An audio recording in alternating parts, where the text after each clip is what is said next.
Bem-vindos ao nosso videocast de hoje. Nós vamos falar sobre abordagem avançada em insônia. Eu sou o Dr. Drusus Pérez, médico, neurologista. Estamos aqui com a nossa convidada, doutora Cristina Funatsu, médica, neurologista. E bem-vinda também. Muito obrigada, será um prazer participar. Sejam bem-vindos todos também ao nosso videocast. Bom, Cristina, vamos começar falando sobre essa abordagem sobre insônia, que a insônia é um dos transtornos mais frequentes no consultório da neurologia. Então, acho que é um tema super relevante da gente tratar. Vamos falar um pouco sobre diagnóstico diferencial em insônia? Olha, vamos falar. Eu acho interessante comentar também que a insônia, estatisticamente, varia muito de região para região, porque depende muito de hábitos comportamentais, alimentares, culturais. Mas essa estatística também, além de variar, eu acho que é sempre um pouco com vieses, porque tem muitos pacientes que têm insônia, eu acho que nós temos uma prevalência muito maior do que nós imaginamos, e muitos não chegam a referir isso como queixa, né? Bom, o diagnóstico diferencial, na verdade, são dos distúrbios de sono, né, da capacidade do dormir, que é o que caracteriza a insônia, não somente a dificuldade para iniciar o sono e mantê-lo, ou despertar antes do horário que se deseja, mas a sensação de insatisfação ao despertar, a sensação de não reparo, não refresh, como a gente vê nos artigos, do período que se propôs o dormir, que não necessariamente período noturno, né? Então, assim, o diagnóstico diferencial, principalmente, que a gente tem que estabelecer é se há uma insônia que é determinada por outras causas, outras doenças, por exemplo, ou mesmo por fatores provocadores, promovedores, que a gente pode controlar, que não é exatamente uma causa primária sua, né, de uma disfunção do seu sistema. Sim, talvez a gente podia... Me conte a opinião, sua experiência que você tem com insônia ou até privação de sono relacionada a dispositivo eletrônico. Acho que é um problema na Ah, sociedade hoje. A gente sabe que as populações hoje dormem menos do que os nossos avós, né? E acho que essa questão dos dispositivos eletrônicos, isso tem uma influência, né? eu acho que tem uma influência em todas as idades, né? É claro que as pessoas um pouco mais maduras têm até, talvez utilizem menos algumas, né? Por não acompanharem tanto essa época. Os indivíduos mais jovens, as crianças agora, até porque os pais erroneamente acabam fornecendo o dispositivo em horários inadequados, até para conseguir ter um outro tempo também para executar as suas tarefas, né? É um outro ponto de discussão. Mas realmente tem uma influência, porque nós temos um dos tratamentos que nós vamos abordar no momento certo, nós chamamos de cromoterapia. O que é isso? Então, é a exposição à luz. Dentro desse espectro da luz, temos a dita luz azul. E a luz azul, vamos dizer assim, todas as camadas, as faixas que compõem o espectro da luz, têm uma frequência, né? Então, o que acontece? A luz azul é uma das que tem uma das frequências maiores que, dada a sua intensidade, acabam impedindo, bloqueando a secreção de um hormônio que nós temos que é importante no nosso organismo, que é a melatonina, que está muito ligada ao ciclo dia-noite, claro, escuro, claro que também obedece a outros parâmetros físicos, sociais, né, comportamentais, mas é muito ligada à exposição aos estímulos visuais. E a luz azul acaba realmente como componente desse espectro, e especialmente ligada aos eletrônicos, celular, tablet, que a gente usa até mais perto do olho, da face, acaba tendo um impacto muito maior. Então, assim, o ideal seria que realmente a gente restringisse a exposição, principalmente próximo ao horário de dormir. O que é o próximo horário de dormir? O recomendado seria pelo menos 4 horas antes, para que a gente começasse os nossos neurotransmissores, nossos elementos todos, começassem a reorganizar, a ter a eliminação dos metabólitos não necessários que já foram, né, do que a gente já usou durante o dia, e começasse a valorizar os elementos que são importantes para o estabelecimento do sono.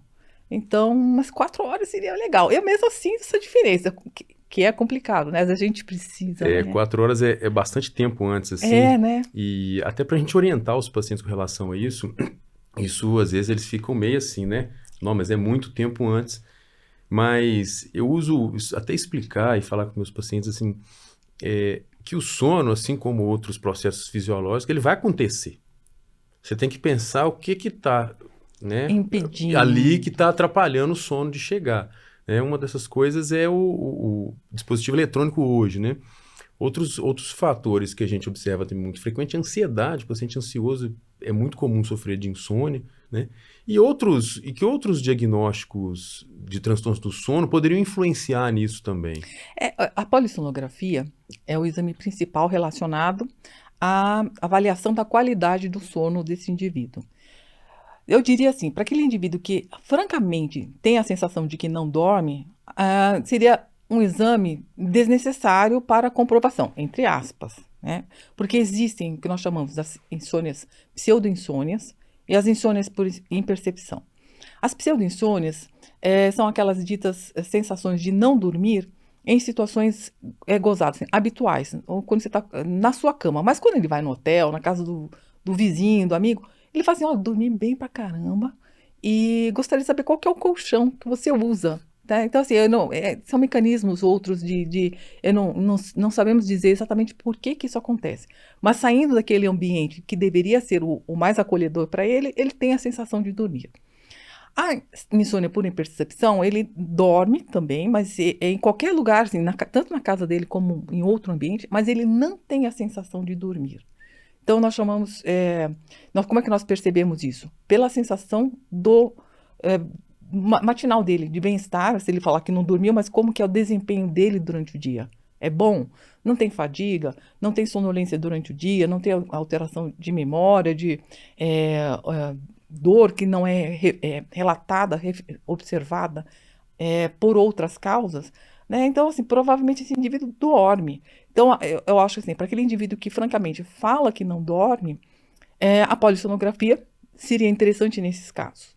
Sim, que a gente vai conseguir naturalmente ver. Ele dormiu na polissonografia, mas ele levantou falando, pô, não tô dormindo. Então você consegue ver esse descompasso. Aí, assim, aí entra um outro impacto, que é como convencer, quer dizer, o exame está lá, a gente vai mostrar para o indivíduo, como que a gente vai fazer terapia para ele aí, né? Dessa percepção aí, que é algo que é curioso.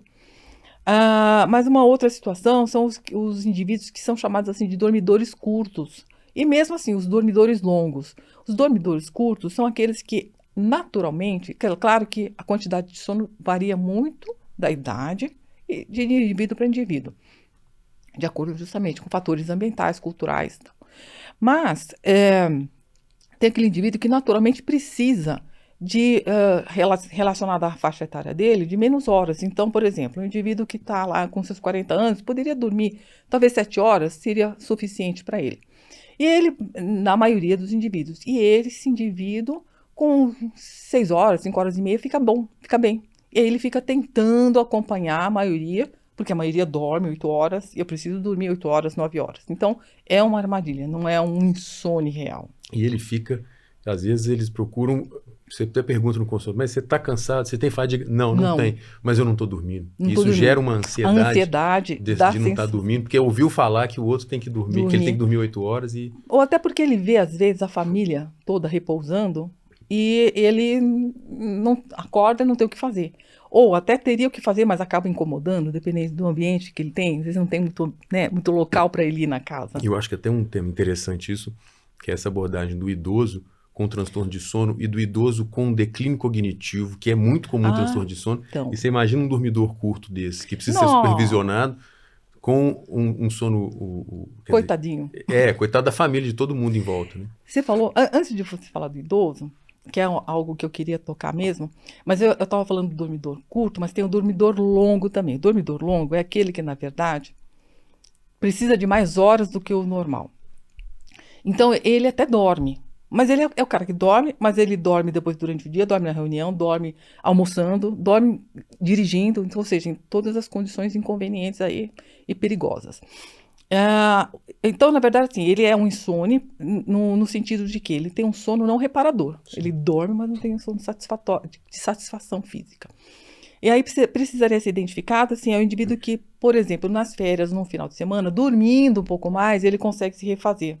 Então, é uma insônia situacional, social, né? Sim, ele atinge as horas totais ali teóricas, mas aquilo para ele não é Não é o suficiente e ele suficiente. acaba. Então ele consegue se compensar, talvez, no final de semana. Ou não, né? Depende, às vezes, nem no final de semana, porque tem família, tem criança, tá.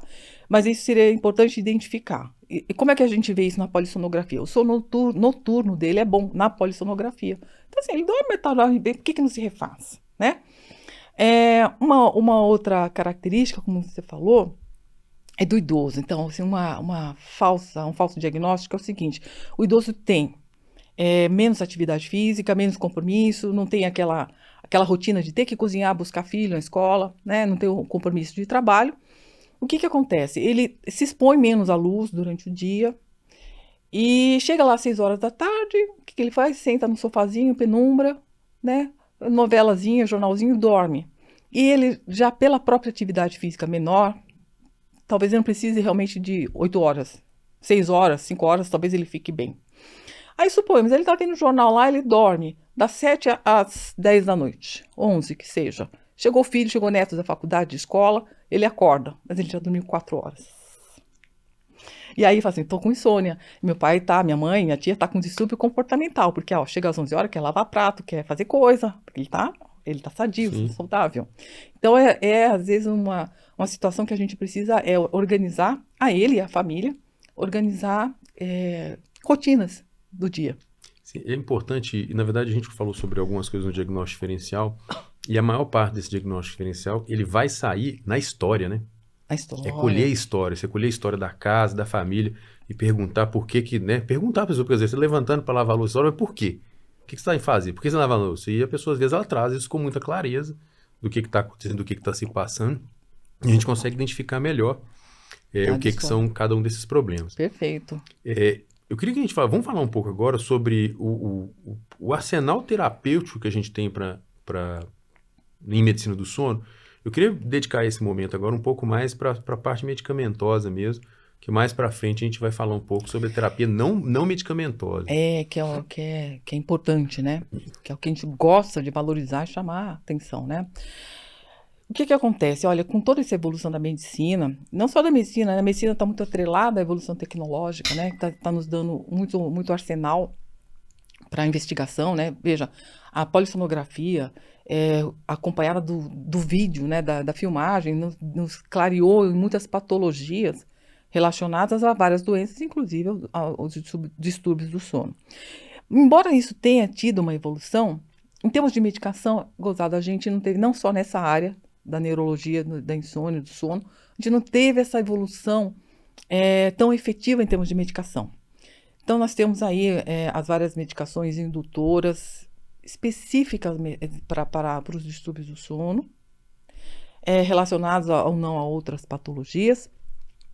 Mas nós temos, assim, especificamente para insônia, né, como indutores do sono, como mantenedores, como hipnóticos e mantenedores desses ciclos do sono, né, durante as horas que se pretende dormir. Não teve assim, houveram novas medicações, houve o boom aí, né, depois dos benzodiazepínicos, o boom das drogas Z, assim chamadas, né, os opiclones, Zolpidem, da risopiclona, e o uso abusivo, né? Então você vê como tem muito mais gente que tem queixa e pega, sabe? Isso é um problema. Pega do pai, do tio, do irmão a medicação e faz uso não adequado, né? Então, assim, temos várias medicações próprias e assim, específicas criadas para esse fim. E temos as medicações outras aí que a gente tenta aliar ao perfil do paciente, né?